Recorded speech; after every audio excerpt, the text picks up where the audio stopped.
The article showed me how important the support groups value input from the healthcare professionals, and for the meetings I've been to, it's really been the centerpiece of that day's meeting and has sparked loads of questions. So often it's a struggle to get away after a couple of hours, and I think that shows a great unmet need.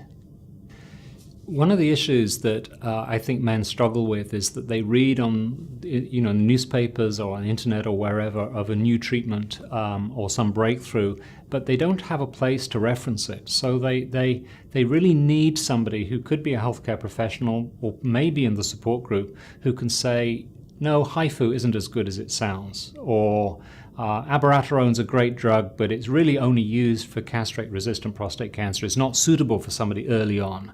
So to help reference what they're reading in a place that's appropriate for their clinical stage. So your paper describes how the first thing they do for a new member is, what's your PSA, what's your Gleason?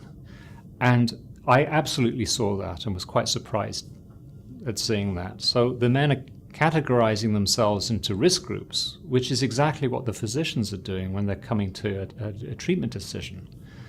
But what was interesting in your paper were the anecdotes about the man who didn't know his Gleason and was forced to go away and find out and report back to the group.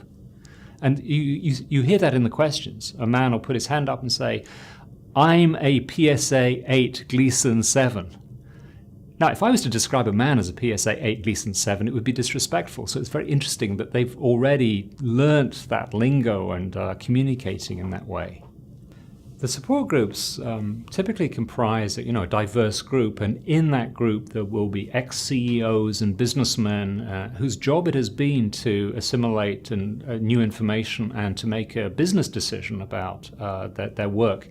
And I think we see this coming across in the support groups. So somebody may say, hey, there's this great deal for Viagra on the internet, but the more savvy person there will say, well, are you sure it's not, are you sure it's genuine Viagra, or are you being had here?